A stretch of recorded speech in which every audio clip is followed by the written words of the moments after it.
Olá, pessoal, sejam muito bem-vindos à nossa última aula do livro 1. Nós vamos falar hoje sobre o capítulo 23, né? O capítulo sobre a Lei Geral da Acumulação Capitalista.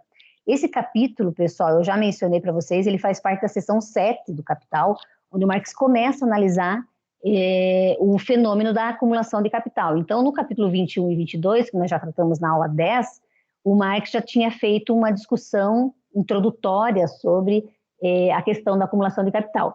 E agora, no capítulo 23, ele vai mostrar a preocupação dele, né, o objetivo dele nesse capítulo é mostrar os efeitos da acumulação de capital sobre a força de trabalho. E em dois aspectos, né, no que diz respeito aos salários e no que diz respeito ao nível de emprego, tá? Então, antes da gente analisar esses efeitos, propriamente ditos, a gente precisa analisar alguns conceitos, né, que o Marx apresenta ao longo do capítulo. O primeiro deles é o conceito de composição do capital. Depois da gente analisar o conceito de composição do capital, a gente passa para a análise propriamente dita do efeito da acumulação de capital sobre a força de trabalho, e no final nós vamos discutir esse conceito de superpopulação relativa ou exército industrial de reserva, certo? Então, o que é a composição do capital, pessoal?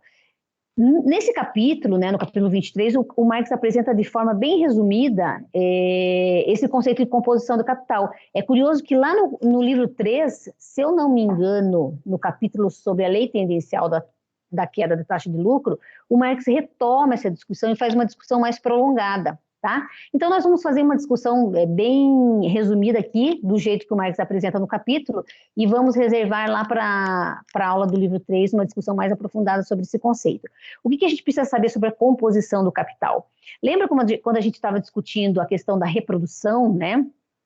Que o capitalista, a cada final de ciclo, pega uma parte da mais-valia para reinvestir no processo produtivo. Então, ele vai estar sempre comprando mercadorias, né? Ou seja, transformando o seu dinheiro em capital, comprando mercadorias específicas para o processo produtivo. E quais são essas mercadorias? Os meios de produção e a força de trabalho, né? Os meios de produção se expressam no que a gente já conhece como capital constante. E a força de trabalho se expressa no conceito que a gente também já viu, que é o capital variável. A composição do capital nada mais é do que a proporção entre essas duas variáveis, né? A proporção entre os meios de produção e a força de trabalho, ou a sua expressão em termos de valor, que é a proporção entre o capital constante e o capital variável. Então, o Marx apresenta esse conceito dizendo que a gente pode entendê-lo de uma dupla ótica, né? Do ponto de vista da matéria e do ponto de vista do valor. Do ponto de vista da matéria, ele vai chamar esse conceito de composição técnica do capital. Por que é técnica? Porque é a relação técnica, física entre a massa de meios de produção e a quantidade de trabalhadores necessários para colocar essa massa de meios de produção em movimento. Então, existe uma determinada relação técnica com base na qual o processo produtivo funciona adequadamente, né? Então, a gente já viu o exemplo da fábrica têxtil, né? Imagine uma fábrica têxtil onde tem máquinas de costura e não tem uma quantidade adequada de costureiras para operar essas máquinas de costura, né? Então, é preciso haver essa adequação técnica entre a massa dos meios de produção a serem operados e a quantidade de trabalhadores que vão operar esses meios de produção. Então, essa relação é que chama de composição técnica do capital. E essa composição técnica pode ser expressa do ponto de vista do valor, ou seja, ao invés de eu tomar a massa dos meios de produção, eu tomo o seu valor, seja ele do ponto de vista da quantidade de trabalho ou do ponto de vista monetário, da sua expressão monetária. Então, a expressão em termos de valor desse conceito de composição técnica, né, o Marx chama composição valor. E ele vai dizer o seguinte: sempre que essa composição valor for determinada pela composição técnica e espelhar as suas modificações, então eu vou chamar ela de composição orgânica do capital. Então esse o principal conceito que a gente precisa entender para poder entender toda a lei geral da acumulação capitalista. O Marx vai até, inclusive, dizer assim, olha, o que interessa para nós, de fato, é a composição orgânica do capital. Então, é ela que nós vamos estar usando ao longo do texto, né? Então, a composição orgânica do capital nada mais é do que a relação entre o capital constante e o capital variável, certo? a gente pode expressar, né, matematicamente dessa maneira, né? Os meios de produção divididos pela força de trabalho é a nossa composição técnica do capital, né? Então, o que seria isso? O somatório de máquinas, matérias-primas, materiais auxiliares, dividido pelo número de trabalhadores necessários para colocar toda essa massa de meios de produção em movimento. Então, isso é a nossa composição técnica do capital. E a composição do valor do capital é a divisão entre o capital constante, vejam, esse capital constante, o C, nada mais é do que a expressão em termos de valor dessa massa de meios de produção. O mesmo é verdadeiro para o capital variável. O capital variável é a massa de salários paga. A massa de salários paga para quem? Para esse número de trabalhadores que colocou esses meios de produção em funcionamento. Então, o que é importante a gente entender é que a composição do capital é sempre essa razão, essa divisão entre essas duas variáveis aqui, o capital constante e o capital variável, certo? Bom, tendo esse conceito em mente, pessoal, a gente pode passar para a análise dos efeitos da acumulação sobre a força de trabalho. O Marx faz essa análise dividindo a problemática em duas partes, né? Como sempre, o Marx parte daquilo que é mais simples para aquilo que é mais composto, mais complexo, né? Então, ele vai partir, no item 1 do capítulo, ele vai supor que um determinado processo de acumulação de capital está acontecendo, mas a composição do capital se mantém constante, ou seja, ela não varia ao longo dos ciclos nos quais esse capital vai aplicando a sua mais-valia. Depois que ele analisa todos esses efeitos, ele fala assim, bom, então agora vamos ver que se a gente tirar essa suposição de que a composição não se modifica, vamos ver em que medida esses efeitos se transformam, né? Então é isso que a gente vai fazer em cada um desses itens. Vamos primeiro começar com a suposição de que a composição orgânica do capital se mantém constante. Antes da gente analisar os efeitos, eu quero garantir que vocês entendam exatamente o que significa a composição do capital permanecer constante ao longo dos anos, né? Ao longo dos ciclos, né? Então vamos tomar esse exemplo que a gente usou lá na aula 10, naquela ocasião eu tinha usado ele para ressaltar o seguinte problema, né? Ao se desenvolver esse ciclo aqui, o dm', no final do processo, nós recuperávamos na forma de D' um valor maior do que tinha sido adiantado na forma D, né? Então a gente recupera o capital adiantado e mais uma parcela de valor que a gente chama de mais-valia. E essas duas parcelas aqui seriam reinvestidas no ano seguinte, né? E todo o processo decorreria. Então agora, pessoal, o que eu quero que vocês se atentem não é mais para esse processo todo de reprodução do capital, mas para essa parte aqui do processo, onde a gente consegue visualizar a composição do capital. Então veja que no ano 1, o capital adiantado foi 100, e destes 100, metade foi utilizada para comprar meios de produção e a outra metade para comprar força de trabalho. Então, se a gente fosse calcular a composição do capital aqui, nós teríamos 50 dividido por 50 igual a 1. No ano seguinte, pessoal, apesar do capital adiantado ter sido ampliado, né, porque ele sofreu uma acumulação de capital, os meios de produção também aumentaram, a força de trabalho também aumentou, mas a relação entre meios de produção e força de trabalho não aumentou.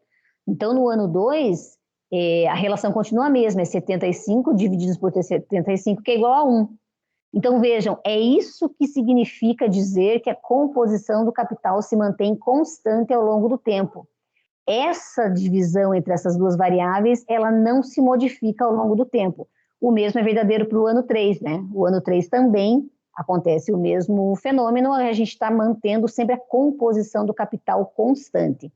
Ao fazer isso, pessoal, o que é importante de entender aqui? Importante é que, ao fazer isso, eu estou garantindo um aumento tanto dos meios de produção quanto da força de trabalho, né? Eu estou garantindo que a oferta de força de trabalho possa ser absorvida nesse processo. Bom, então, pessoal, a pergunta que o Marx quer responder é a seguinte, né? O que acontece com os salários quando o processo de acumulação de capital se dá com a composição do capital mantida constante, né? Eu coloquei aqui toda a descrição do processo para vocês lerem depois, né, e se tiverem alguma dúvida, mas eu vou descrever para vocês usando o diagrama aqui, que eu acho mais fácil para a gente entender. Então, imagine que a gente parte de uma situação do final de um ciclo, do final de um processo produtivo, onde o capitalista obteve a mais-valia dele. Essa mais-valia, nós vimos que ela pode ser uma parte acumulada e uma parte consumida, mas vamos supor que o capitalista acumula toda a mais-valia, como a gente fez essa suposição na aula número 10.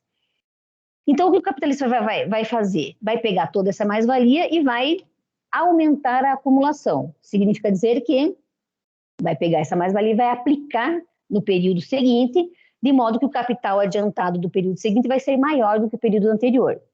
Ao fazer isso, ele está aumentando a procura por força de trabalho, né? Porque agora ele está comprando mais meios de produção e contratando mais força de trabalho. Se a gente considerar que no curto prazo a oferta de trabalho é relativamente constante, porque é preciso para aumentar de forma significativa a força de trabalho, que novas gerações da classe trabalhadora possam ingressar no mercado de trabalho. Então, se a procura for razoavelmente constante, se a oferta for razoavelmente constante, um aumento da procura vai provocar o quê? Vai provocar um aumento dos salários, né? Mas um aumento dos salários, pessoal, vai ter um efeito negativo sobre a mais-valia. Por quê? Porque lembrem que os salários nada mais são do que a expressão mistificada, nós já vimos isso, né? Do valor da força de trabalho. E o valor da força de trabalho e a mais-valia, eles são componentes, são partes componentes de uma porção fixa, né? Que é o valor novo criado. Então, se os salários aumentam, necessariamente a mais-valia tem que diminuir. Mas se a mais-valia diminui, ela gera um ciclo, vários efeitos de redução. Então, se a mais-valia diminuir, o capitalista não consegue aumentar a acumulação, então, ao contrário, no período seguinte ele vai reduzir a acumulação, né? Não vai conseguir reinvestir tanto como ele investiu no período anterior. Ao fazer isso, a procura por força de trabalho também vai se reduzir. Então, se ela cair abaixo da oferta, isso vai provocar uma redução dos salários. Essa redução dos salários vai garantir um aumento da mais-valia. E aí todo o processo começa novamente, né? O aumento da mais-valia pode aumentar a acumulação, o aumento da acumulação aumenta a procura por força de trabalho, o aumento da procura por força de trabalho aumenta os salários e assim sucessivamente. Significa dizer que o resultado que o Marx encontrou no processo de acumulação de capital com a composição do capital mantida constante é que nós temos um processo cíclico onde o que vai regular o aumento ou a redução dos salários é o ritmo da acumulação, né? Os salários vão sempre poder aumentar até um ponto onde eles não atrapalhem a acumulação. Quando eles começam a atrapalhar a acumulação, a própria acumulação se reduz, né? Se reduz a procura por força de trabalho e todo um efeito negativo é desencadeado, até que os salários se reduzam. Quando o salário se reduz, a mais-valia aumenta e começa a proporcionar toda uma série de efeitos positivos. Então, esse efeito cíclico fica indefinidamente, de modo que os salários são sempre regulados por essa alta ou baixa da acumulação. Os salários vão poder aumentar, mas sempre na medida em que eles não comprometam a acumulação. Na medida que eles comprometem a acumulação, uma série de efeitos negativos acontecem até que as condições para reestabelecer a mais-valia e reestabelecer a acumulação aconteça, né? Então, o Marx descreve isso como sendo o fato de que, matematicamente, a gente poderia dizer que a acumulação é a variável independente. Então, a variável independente é o que vai determinar todo o movimento da nossa variável dependente, que no caso seriam os salários, certo? Bom, alguém poderia perguntar, então, mas é possível que a composição do capital mantenha-se constante sempre, né? E aí o que o Marx vai dizer é exatamente o inverso. Ele vai dizer assim, olha, essa hipótese de que a composição do capital se mantenha constante, ela é irrealista. Na verdade, ela até pode permanecer constante por algum período de tempo, um período de tempo curto, sobretudo nas fases de prosperidade do ciclo, Mas o que acontece é que a concorrência entre os capitais, ela representa um estímulo muito forte e permanente, né, para o aumento da produtividade. Então, é justamente a concorrência que força com que os capitalistas busquem sempre o aumento da produtividade e, portanto, o aumento da composição do capital.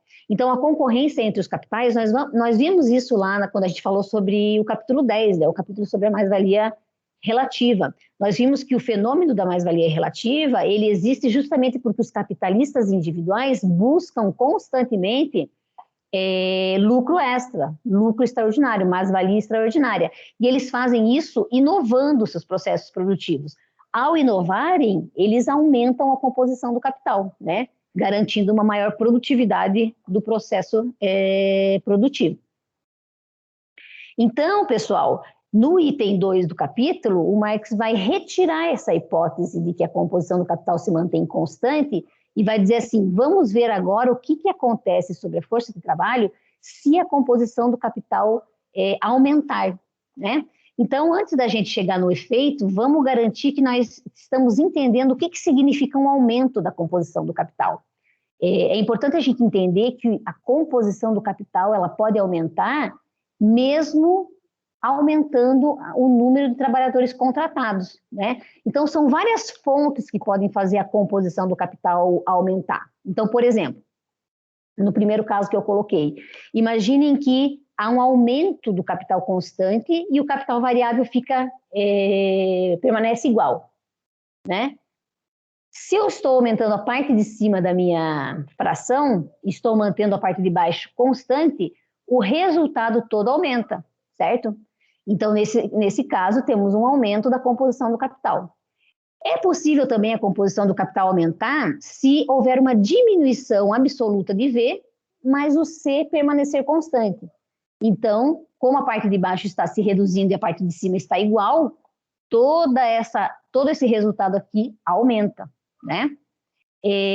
Pode acontecer também de um aumento simultâneo nessas duas variáveis, né? Um aumento no capital constante simultaneamente uma redução do capital variável. Então, nesse caso aqui, o capital, a força, se a gente fosse olhar dados estatísticos, a gente estaria vendo uma redução absoluta da contratação de força de trabalho. E, nesse caso, o resultado seria um aumento da composição do capital. E, finalmente, o último caso, pessoal, que é o que mais acontece, mais frequente, é que o capital constante ele aumenta mais do que proporcionalmente ao capital variável. Então, o capital variável ele pode aumentar ao longo dos ciclos, só que ele aumenta sempre de uma proporção menor do que o capital constante. Quando isso acontece, a própria composição do capital também está aumentando. Então, eu coloquei um valor numérico aqui só para a gente entender. Ó. Imagine que no ano 1, eu tinha 10 de capital constante e 2 de capital variável. Se eu divido 10 por 2, eu tenho o número 5. Imagine que no ano seguinte, eu quadrupliquei o capital constante. Ele aumentou de 10 para 40. E eu apenas dobrei o capital variável. Ele aumentou de 2 para 4. O resultado dessa fração aqui é 10. Então, em relação ao ano anterior, a composição do capital aumentou de 5 para 10. Né? Então, pessoal, o que eu quero que vocês percebam é que existem várias fontes a partir das quais a composição do capital pode aumentar, certo?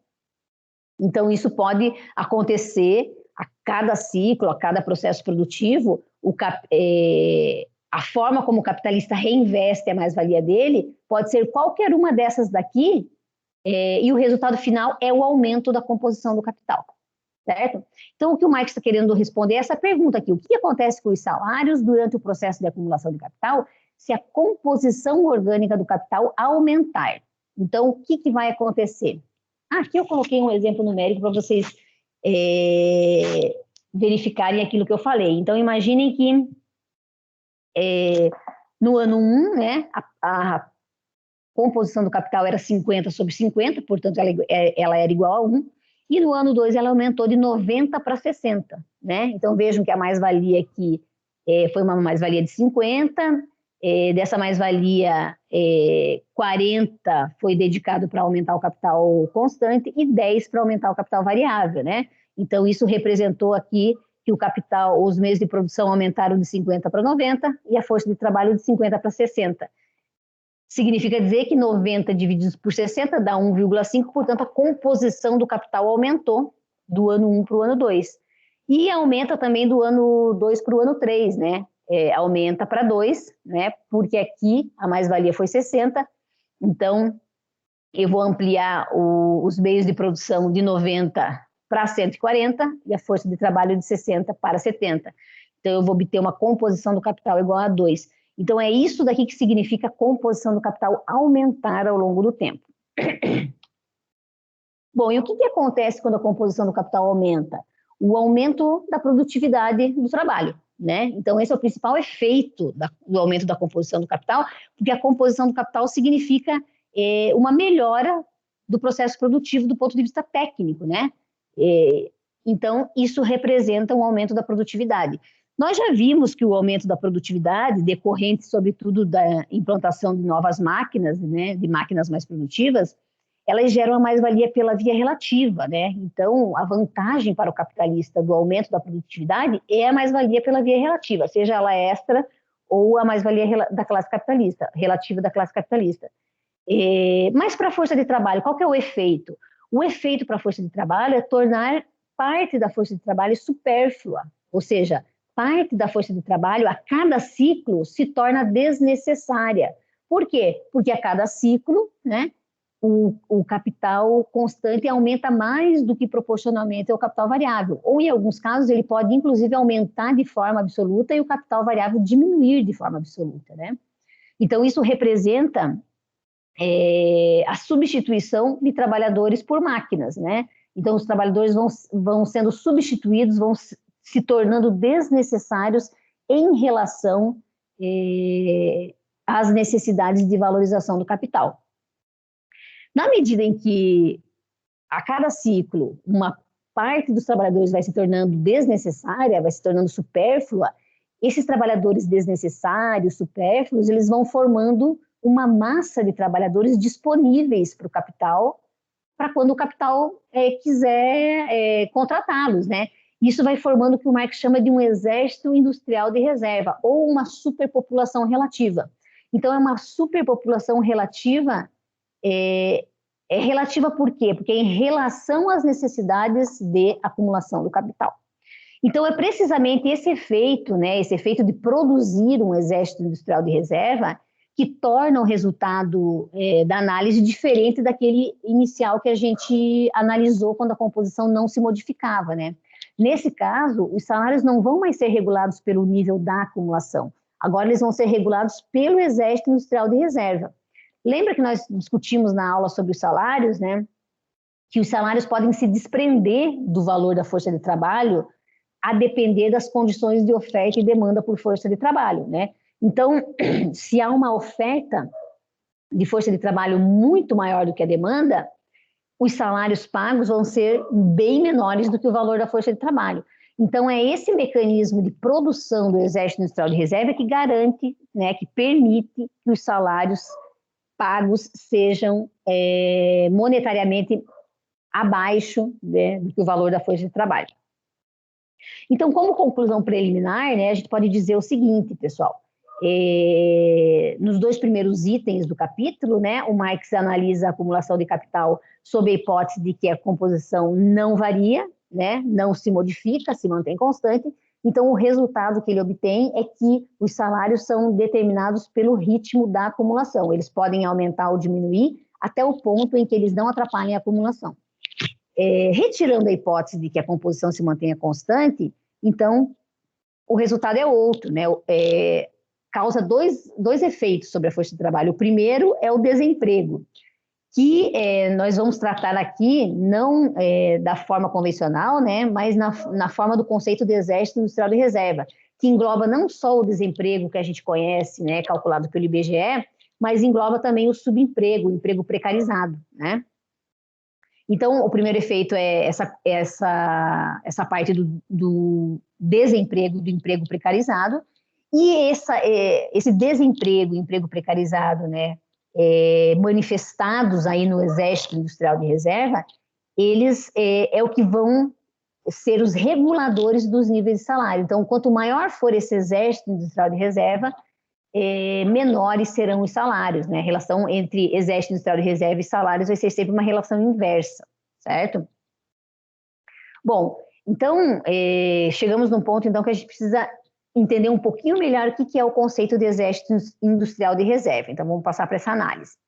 Como que o Marx chega nesse conceito, pessoal? Primeiro, ele faz uma discussão no texto sobre a lei de Malthus, né? Não sei se todos já ouviram falar, mas provavelmente em Introdução à Economia, algum professor já tenha mencionado a lei de Malthus. É aquela famosa lei que diz o seguinte, né? A população cresce a uma taxa geométrica, enquanto a subsistência, os meios de subsistência ou a alimentação, cresce apenas a uma taxa aritmética, né? Então, essa lei ficou conhecida como Lei de Malthus, e é uma lei que tenta explicar a pobreza da população, né? Por que a população era pobre naquele momento em que o Malthus estava escrevendo? Porque ele achava que a população crescia demais, né? Mas ele tinha uma análise que era um crescimento absoluto da população, né? E é exatamente isso que o Marx vai criticar nele.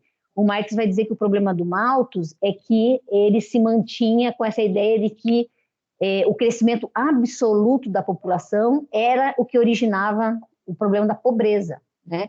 E o Marx vai chamar atenção para o fato de que não importa o crescimento absoluto da população, o que importa é o crescimento relativo da população.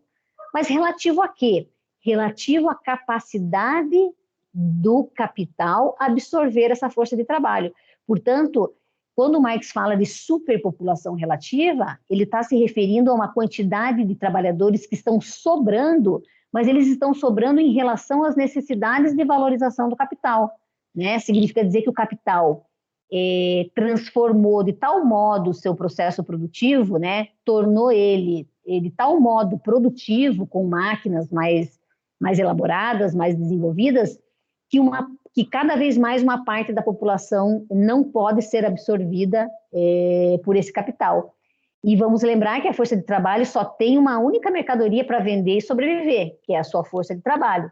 Então, na medida em que a força de trabalho não consegue vender essa sua mercadoria, então é isso que vai produzindo uma massa de pessoas empobrecida, né? Uma massa de pessoas que não consegue obter os meios necessários para sobreviver. Então, a gente poderia dizer que o Marx identificou uma lei da população no capitalismo, demonstrando que o movimento da acumulação do capital produz, né, uma crescente superpopulação relativa ao longo das fases do ciclo econômico. Então, isso ocorre justamente porque o contínuo aumento do capital constante relativamente ao capital variável produz essa parcela de pessoas supérfluas, dessa parcela de trabalhadores que o sistema não consegue absorver. Então, pessoal, uma coisa importante também de ser observada, né, é que o conceito de superpopulação relativa ou exército industrial de reserva é um conceito muito mais amplo do que o conceito de desemprego, né? Nós já vamos ver as camadas que compõem o exército industrial de reserva ou a superpopulação relativa, e nós vamos ver em qual dessas camadas a gente poderia enquadrar, por exemplo, a categoria desemprego, aquela famosa variável calculada pelo IBGE. Então, o ponto importante de ser destacado aqui é que o exército industrial de reserva significa um reservatório de força de trabalho disponível, seja força de trabalho totalmente desocupada, desempregada, ou seja força de trabalho ocupada de forma precária, né? Então, é a ideia de que é um reservatório de força de trabalho e o capital pode lançar mão desses trabalhadores que estão aí na reserva a qualquer momento, né? Outra coisa importante que o Marx ressalta bastante nesse capítulo é que a formação, né, a produção desse exército industrial de reserva é sempre um produto necessário da acumulação, é um resultado necessário do processo de acumulação de capital. É um resultado necessário e indissociável deste processo de acumulação de capital. Não há processo de acumulação de capital que não produza este fenômeno que é a produção do exército industrial de reserva, né? Então, o Marx ressalta que esse processo sendo desenvolvido de forma contínua ao longo do tempo, né, vai fazer com que a cada ciclo o exército industrial de reserva seja cada vez maior, porque a cada ciclo o capital trabalha sobre bases tecnológicas cada vez mais desenvolvidas, né? Então isso vai produzir, de fato, um nível crescente do exército industrial de reserva. Aqui, só para a gente entender um pouquinho o que é o ciclo econômico, o Marx menciona bastante nesse capítulo, ele fala um pouco sobre ciclo, né? Então, imaginem uma curva assim, né? O que a gente chama de ciclo econômico, onde a parte crescente dela é o período de prosperidade. E a parte decrescente é o período de recessão. O Marx traz dois conceitos importantes também nesse capítulo, que é o conceito de concentração de capital e centralização de capital. A concentração de capital nada mais é do que a forma como o capital cresce, né? Então, a gente poderia dizer que durante a prosperidade, né, os capitalistas crescem por meio da concentração de capitais, ou seja, a partir do próprio processo de acumulação da mais-valia produzida, né? Então, a mais-valia é reinvestida, os capitais individuais crescem. Nesse caso, a composição orgânica pode se manter razoavelmente constante, não significa que ela vai se manter, tudo depende das pressões que a concorrência vai produzir sobre a relação entre os capitais, né? Mas se ela se modificar mais ou menos de forma lenta, né, ou se mantiver mais ou menos constante, então é possível aumentar a demanda por força de trabalho, reduzir um pouco o exército industrial de reserva e resultar em aumentos salariais, né? Já na fase da recessão, os capitais crescem mais não por meio de concentração de capitais, mas por meio da centralização de capitais. É um outro conceito, pessoal. O crescimento do capital por meio da centralização é aquele crescimento que se dá por meio de fusões e aquisições, normalmente mediado pelo crédito, né? Então, normalmente isso acontece na fase de recessão, né? Os capitais falidos são incorporados pelos capitais que conseguiram sobreviver a esse processo de crise. E aí, nesse caso, é inevitável uma reestruturação produtiva que vai mudar drasticamente a composição do capital. Então, é muito comum a gente ver em períodos de crise empresas adquirindo outras empresas e mandando dezenas e dezenas de trabalhadores embora. Por quê? Porque eles se reorganizaram produtivamente, modernizaram o processo produtivo e uma grande parte de trabalhadores se tornou supérflua, né? Esses trabalhadores vão ser demitidos e vão fazer parte do Exército Industrial de Reserva. Então, aqui nesse slide eu coloquei só essas definições de concentração e centralização de capitais para vocês lerem depois, né? Não precisamos nos deter nela agora. Então, uma coisa importante também da análise do Marx é a ideia de que o Exército Industrial de Reserva, ele também assume um movimento cíclico, né? Então, ele pode ser razoavelmente exaurido no processo no período de prosperidade, e reconstituído no período de recessão. Agora, o ponto importante aqui é que a cada novo ciclo, a acumulação se dá sobre bases técnicas cada vez mais mecanizadas, e, portanto, a cada novo ciclo, o Exército Industrial de Reserva se apresenta maior do que o anterior. Então, eu fiz esse gráfico aqui para a gente tentar entender o que o Marx está falando, né? Essa forma cíclica de reconstituição do Exército Industrial de Reserva. Eu coloquei aqui em azul um ciclo. Vejam, pessoal, eu fiz de propósito não colocar ele bonitinho, porque, de fato, o ciclo não precisa ser bem certinho, né? Ele pode ter quedas mais acentuadas em alguns momentos, recuperações mais rápidas em outros momentos, enfim. Eu coloquei aqui como uma variável para a gente analisar o ciclo, o PIB, por exemplo. Imagine que isso daqui é o comportamento do PIB num determinado período de tempo. Na parte ascendente da curva, significa dizer que o PIB está aumentando. O que pode estar acontecendo aqui? Os capitais crescendo, né, por meio da concentração de capitais, reinvestindo as suas mais-valias, então aumentando a produção, aumentando as suas produções individuais e, portanto, o PIB como um todo. Então, essa fase que a gente chama de fase de prosperidade. Na parte descendente da curva é a fase de recessão. O que pode estar acontecendo aqui? O PIB se reduz por quê? Porque empresas vão à falência, empresas fecham, param de produzir, né? As que sobram adquirem aquelas que faliram, e o efeito que a gente vê é uma redução do PIB, né? Então, como é que o Exército Industrial de Reserva se comporta aqui? Sempre de forma inversa. Então, eu coloquei a curva vermelha para a gente ver como é que está se comportando o Exército Industrial de Reserva. Na fase do ciclo onde o PIB está caindo, significa dizer que o Exército Industrial de Reserva está aumentando. Por quê? Porque é uma fase de recessão, onde as empresas estão falindo, estão sendo incorporadas por aquelas que sobreviveram, e, portanto, um processo de reorganização produtiva está acontecendo, de modo que a composição do capital está mudando drasticamente, está aumentando de forma bastante significativa. Isso faz com que o Exército Industrial de Reserva se reconstitua, né? Aumente de forma bastante significativa.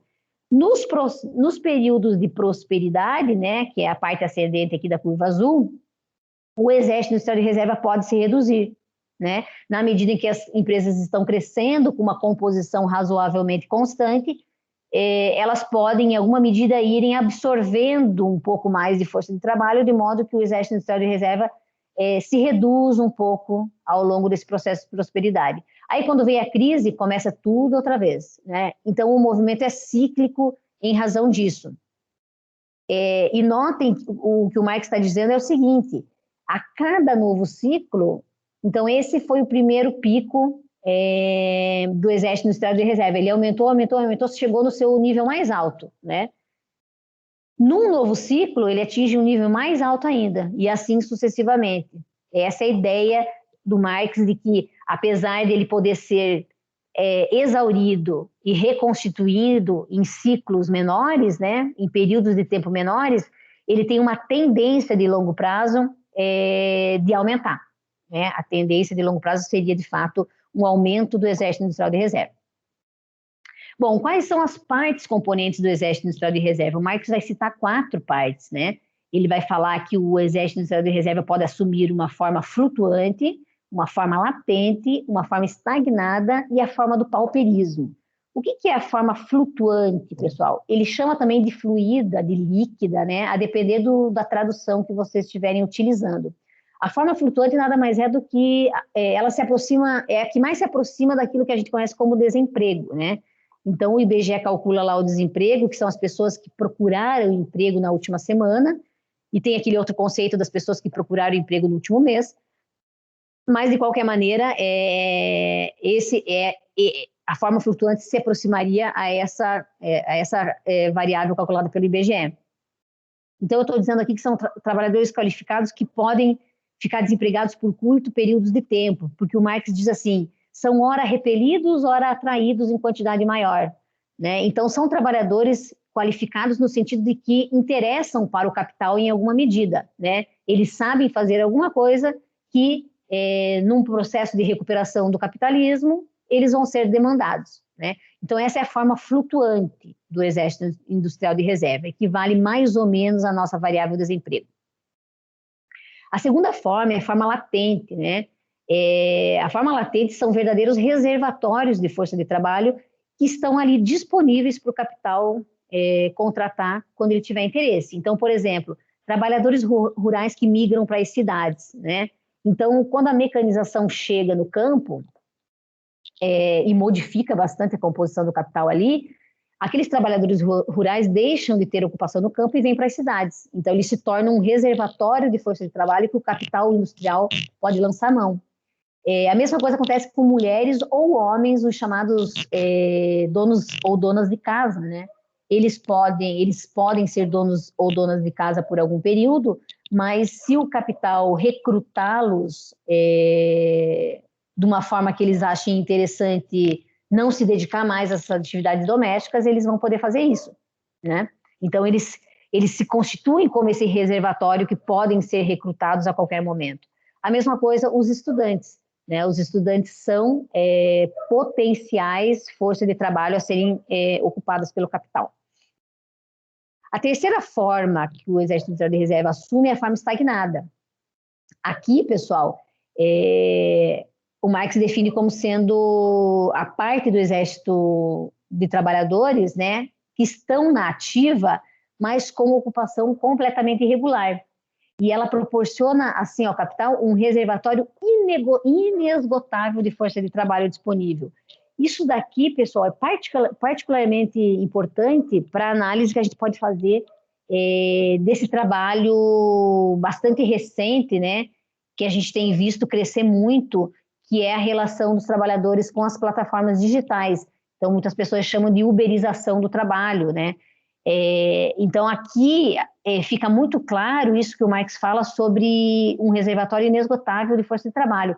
Hoje, qualquer pessoa pode se tornar um motorista do Uber, né? Então, a quantidade de pessoas disponíveis para trabalhar no esquema, né, na forma como essas plataformas digitais oferecem, é de fato inesgotável, né? E bastante precarizado, como nós sabemos. Finalmente, a última parte do Exército Industrial de Reserva é o pauperismo, né? São as pessoas que se encontram numa situação de extrema pobreza, mas que ainda assim são aptas ao trabalho, que podem ser recrutadas pelo capital. O Marx cita os efetivamente aptos ao trabalho, né? Cita uma coisa que era importante na época dele, que são os órfãos e as crianças indigentes, que hoje não faz mais muito sentido, já que a legislação que garante os cuidados à infância e à juventude impedem, né, o trabalho dessas crianças nas fábricas. Mas o Marx conta histórias assim bastante incríveis sobre como as fábricas na Inglaterra utilizavam de forma bastante comum, né, e disseminada o trabalho das crianças. E, por último, os degradados, os maltrapilhos, os incapacitados para o trabalho, incapacitados no sentido de que podem ter sofrido algum acidente de trabalho, ficaram incapazes para uma determinada atividade, mas podem ser recrutados para alguma outra atividade, se assim o capital desejar, né, precisar. Bom, pessoal, essas foram as principais informações teóricas que o capítulo 23 traz. Agora eu trago para vocês dois extratos, né, de trabalhos que tentaram fazer uma análise empírica com base em toda essa construção teórica que o Marx fez. São dois autores que tentaram fazer uma contabilidade aí do Exército Industrial de Reserva. O primeiro deles é desses autores, o Foster, McChesney e Mijona. Trabalho de 2011, né? É um trabalho bem interessante que vale a pena vocês lerem. Eu coloquei o link para vocês ali no último slide, se vocês tiverem interesse de ver o trabalho inteiro. O que eu quero chamar a atenção para vocês só é o gráfico que eles construíram, né? Primeira coisa que nós podemos notar é que não é tão longo prazo assim, né? É de 1997 até 2011. Então, essa é a razão pela qual a gente não consegue ver um crescimento, uma tendência de crescimento de longo prazo do Exército Industrial de Reserva, como a gente falou nas lâminas anteriores. Mas a gente consegue ver que ele, né, se reduz em alguns momentos. Por exemplo, aqui de 2004 até 2008 ele estava numa trajetória descendente, depois ele começa a subir um pouquinho, né, e depois provavelmente voltou a cair como resultado da crise de 2008. Mas, de modo geral, o que é interessante a gente saber aqui? Ele está chamando de wage workers, né, os trabalhadores da ativa. Então, o que ele está fazendo aqui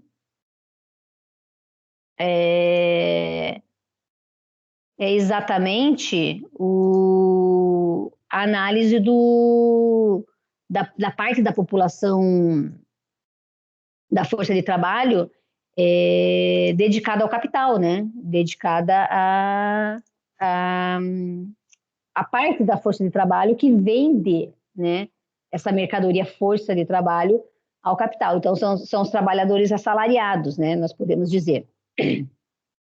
Essa segunda parte aqui, os trabalhadores vulneráveis, né, a gente pode enquadrá-los nas duas categorias aqui, estagnado e latente. Uma coisa importante para falar sobre esses trabalhos empíricos é que é sempre muito difícil fazer trabalho empírico sobre a teoria do Marx, né? Porque você tem sempre o trabalho de primeiro fazer uma tradução, né, das estatísticas existentes, né, uma correlação dessas estatísticas existentes com os dados, com os conceitos do Marx. Então, na leitura desse artigo aqui, vocês percebem que foi um trabalho bem difícil eles fazerem essa correlação. Então, aqui os trabalhadores vulneráveis, que essa é uma estatística da Organização Internacional do Trabalho, a gente pode enquadrar mais ou menos como camada latente e camada estagnada. Aqui nós vamos ter a camada flutuante, né, que eu disse que se aproxima muito da camada do desemprego, né, e finalmente essa última camada que a gente poderia chamar também de camada latente. O que nos chama a atenção aqui, pessoal, é que o Exército Industrial de Reserva global, ou seja, do mundo todo, porque isso daqui está considerando todos os países que enviam os dados para a Organização Mundial do Trabalho, Organização Internacional do Trabalho, ele gira ali em torno de 65% da população. Provavelmente aqui o dado é população ocupada, né? Então, 65% da população ocupada ou da população economicamente ativa, eu preciso ver direitinho a metodologia, é Exército Industrial de Reserva. E apenas 35% é Exército da Ativa, ou seja, trabalhadores assalariados pelo capital. Tem um outro trabalho de um ex-aluno aqui da nossa universidade, né, o Nelson Granato, que também fez o mesmo esforço, né, de correlacionar os dados existentes com os conceitos do Marx, né? E ele fez uma coisa interessante que é também, ao mesmo tempo, mostrar a estrutura de classe do capitalismo brasileiro e, ao mesmo tempo, mostrar as parcelas aqui do Exército Industrial de Reserva. Então, o que a gente chama de estrutura de classe, pessoal? A divisão, né, da sociedade entre essas duas grandes classes, né, que se opõem no capitalismo, que é a classe trabalhadora e a classe capitalista. Então, vocês podem ver que a classe capitalista que ela é bem pequenininha perto da classe trabalhadora. Aqui, pessoal, o dado que o Nelson está usando é a população em idade ativa. Eu já fiz o mesmo cálculo para os dados do censo, né? Se vocês quiserem, qualquer dia a gente pode discutir em alguma aula ao vivo. É uma outra ótica, né? Porque daí nos dados do censo os dados são colocados de uma forma diferente, mas o resultado é mais ou menos o mesmo. A gente observa que a classe capitalista ela é mais ou menos esse percentual aqui do total da população, seja da população em idade ativa ou seja da população ocupada, como em outras estatísticas, né? Então, lá em 2001, né, 39,8% era exército da ativa, ou seja, trabalhadores efetivamente contratados pelo capital, e 57,3% eram exército industrial de reserva, né? Então, vejam que a estrutura de classe aqui, ela é muito parecida com os demais países. Não sei se vocês lembram, na época ali da crise de 2008, apareciam muitas manifestações nos Estados Unidos com pessoas levantando o cartaz e dizendo, nós somos 99%. O que eles estavam falando era exatamente sobre isso, né? A classe trabalhadora é 99% da população em muitos países. Nos Estados Unidos, o dado é esse, né? Eu fiz essa coleta de dados para vários países e nos Estados Unidos dá exatamente esse dado, 99% da população é classe trabalhadora e 1% da população é classe capitalista. No Brasil, não chegamos a tanto, mas estamos bem perto, né?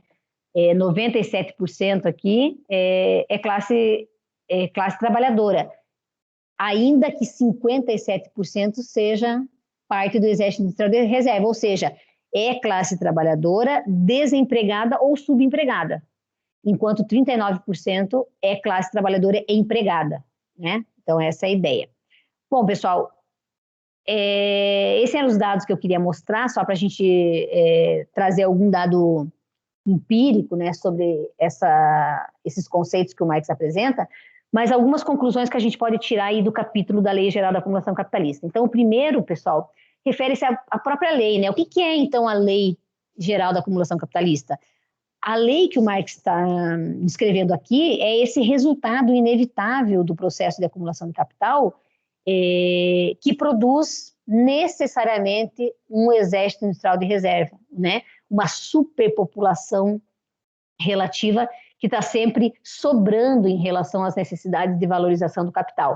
E é esse exército industrial de reserva que vai garantir que os salários possam ser mantidos em patamares bastante baixos, né? Porque quanto maior é a oferta de força de trabalho em relação à demanda, né, menores vão ser os salários em relação ao valor da força de trabalho. Então, eu acho que são as principais conclusões que a gente pode tirar do capítulo 23. Aqui eu coloquei algumas algumas referências, né? Se vocês quiserem ler o trabalho completo aqui sobre o Exército de Reserva Global, ou o trabalho completo do Nelson Granato, eu coloquei aqui disponível, até verifiquei, os links ainda estão válidos, né? Então, eu vou ficando por aqui, pessoal, e nos vemos, então, na nossa próxima aula ao vivo. Até mais.